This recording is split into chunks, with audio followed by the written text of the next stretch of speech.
Okay guys, we're down here in the train room again. I just thought I'd give you a quick update and show you what I've gotten done over the last week or so. So we'll start here in the staging yard. I got the tracks laid in here.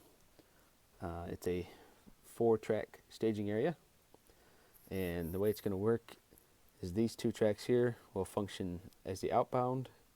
These 2 here will be inbound. So basically you have a train start on the layout, comes here, drops off cars, picks up off these 2 tracks, and then goes back to the layout. So we follow it along here. You can see I got the track down on the lift out section. This bit here is not glued. I've got a plan for that I want to try, so that there's just laying there. I got all the cuts made in the track, so this can still lift out. I'm pretty glad with how they turned out. If you listen, you can't even tell that there's a cut there. This end makes a little noise because it's going from code 83 to code 100. So I might take a file and smooth that out a little bit. This one here was a little tricky because I'm going into a turnout right here.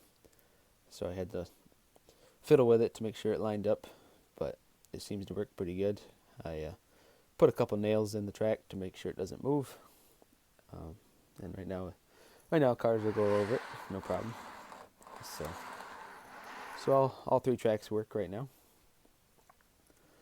And we continue around. You can see I got the track laid down here.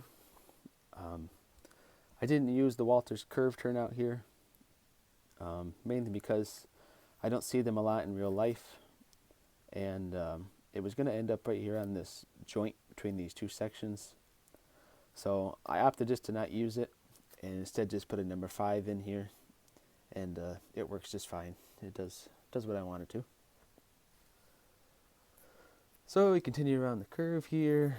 Got this track all glued down, and then I've got these 3 turnouts over here put in, and that's it for now. Today I just finished installing more plywood. I got this curve put in and all that on the back side there installed. I might try and finish up the rest today. I don't know. We'll see how the rest of the day goes. But yeah, that's the progress so far. It's going pretty good. Everything seems to be fitting together and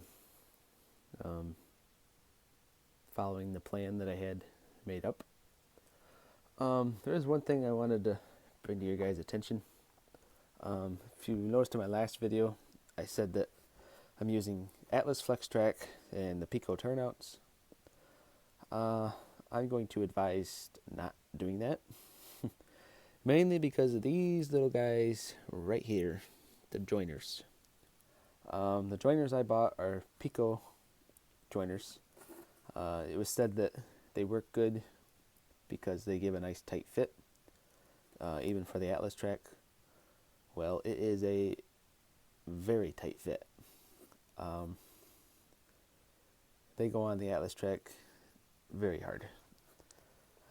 If you look closely, I don't know how well this camera's going to find this, but the Atlas track is actually a little bit thicker than the Pico track, even though they're both code 83, and that's what's giving me the problems. The joiners obviously work fine on the Pico track, but the Atlas track is just that much thicker that they fit very, very tight. One thing I did to try and kind of help with the issue is I just took a small triangle file and filed the ends of the Atlas track, which enabled me to start them at least a little bit easier. But then I still had to take and basically put them up against like the edge of the plywood here, and then carefully push them on the track. So it's pretty difficult to get them on. So with that in mind, I've only got 3 pieces of Atlas Flex Track left, so I'm going to finish using it up over here. But when I order more track and turnouts, I'm just going to go ahead and get the Pico Flex track.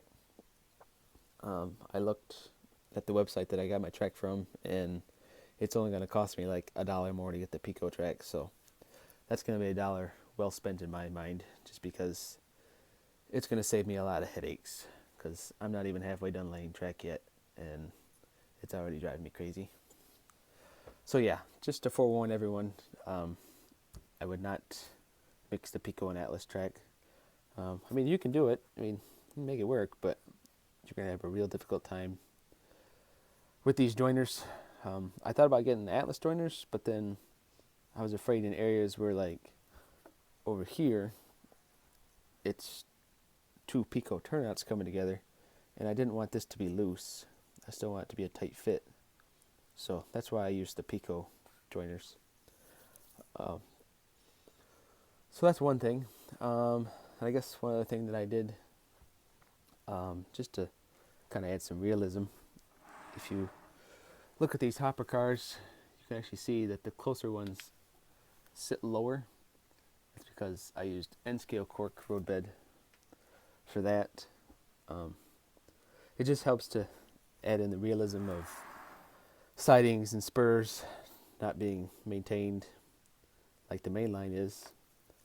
And then to create the transition from like this HO cork to the N-scale, I just took this planing tool and just kept working the HO cork down until I got a nice gradual transition into the N-scale, and it keeps the track nice and smooth, and you don't get a real sharp dip.